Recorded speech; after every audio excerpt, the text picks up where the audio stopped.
Good news for once for all the incarcerated Scarfaces and their families out there. An FCC, Federal Communications Commission ruling has cut prison telephone bills in half, disrupting the correctional telecommunications industry. There's 3 companies that dominate. I'm sure you might be familiar with one. I know I'm familiar with the few.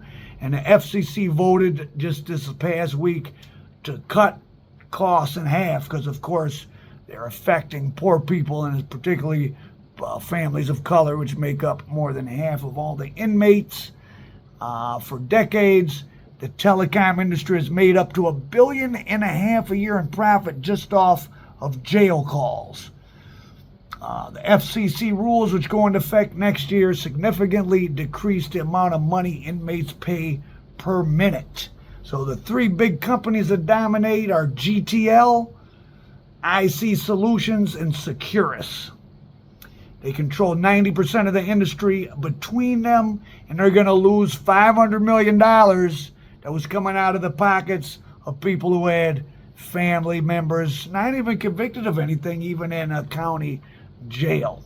90% of the customer base for people using these 3 telecom companies is composed of women of color and low-income families that have no other choice but to spend thousands of dollars each year on phone calls if they want to talk to their family member. And 1 out of 3 families that accept any collect calls have gone into debt just for prison calls, which is kind of crazy. And 5 states have actually passed legislation to make some degree of jail calls totally free. New York, Ohio, and Rhode Island have ended all commissions, and I think a couple other states have too. So people have been paying up to 21 cents a minute for calls in prisons and large jails, and now the new law is going to cut it to a max of 12 cents. But in big jails, LA County Jail, Wayne County, Detroit, Cook County, Chicago, Rikers Island, in the big cities, it's going to be down to 6 cents. And in the smaller jails, who I guess need to make some kind of more money, it'll be a little higher, 7 cents or 9 cents. But if you're in one of the big jails, it's going to go all the way down to 6 cents a minute. So you can talk for 20 minutes for $1.20, which is not too bad. Of course, people make video calls nowadays. The caps apply to that as well. For many advocates behind the decades-long Reformation effort, phone and video call caps are only the first of other battles to be won.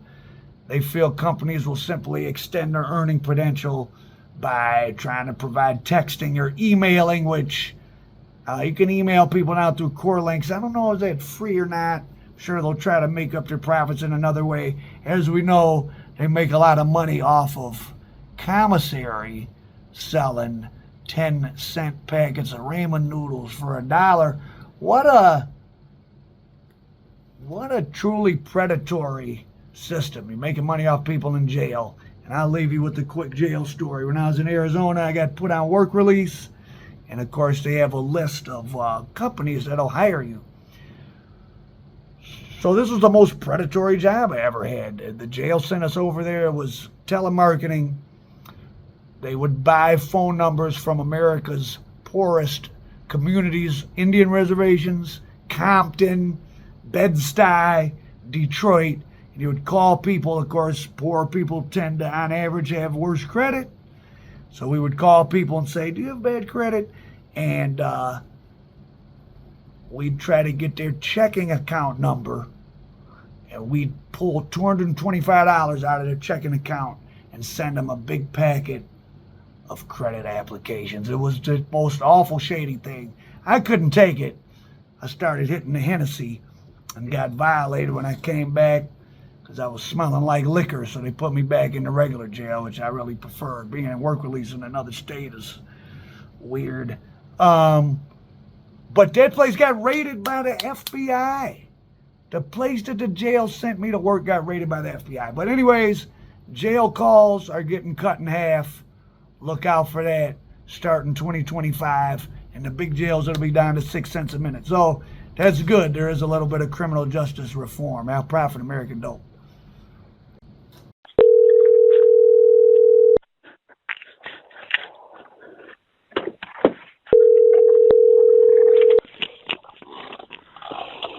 This is Chief Investigator Sharon Wright. Am I speaking with? Yes. Again, my name is Investigator Sharon Wright. I am investigating a criminal complaint that has been forwarded here in the office against you by Cash Express. We are in the process of proceeding against you legally. Now, prior to forwarding this to your local authorities and returning them issuing a warrant for your arrest, I did want to contact you, get a statement, and find out exactly what were your intentions. But what is this? I'm not understanding. What is this? Cash Express is stating that you did walk into their facility to obtain a payday loan.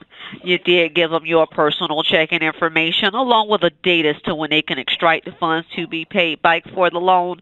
Once they went to receive the funds were not available.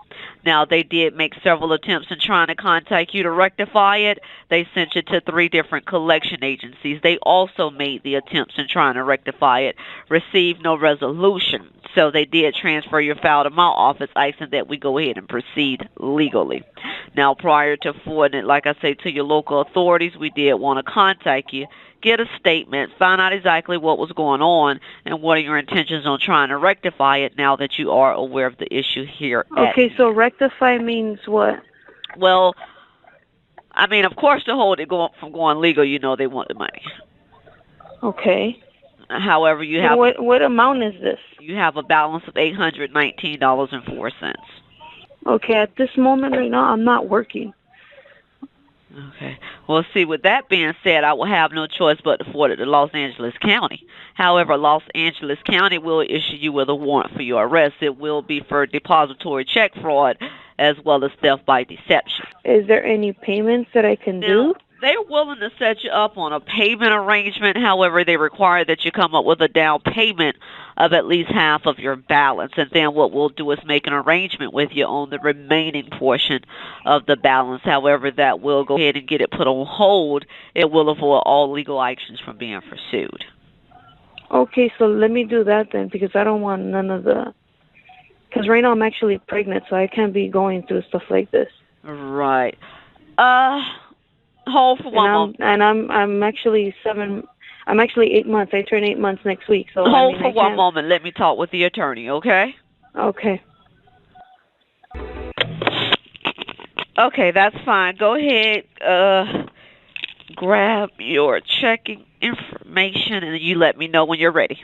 I'm going to have them send you out a letter. Once you receive that letter, you have 2 hours to contact me back. If I do not hear from you within those 2 hours, at that time I will take it as a refusal to rectify on a voluntarily basis. I will go ahead and sign off on it. The attorney will go ahead and at that time forward it to Los Angeles County for a warrant to be issued for your arrest. I'm not trying to say that I'm not going to pay it. I'm not going to pay it. I'm just, I want to know that I'm going to do this correctly because I don't want it to backfire me and then you come and tell me another thing. Ma'am. So... It's debit, credit, or check, whichever way works best for you. Okay. Okay? And good luck to you.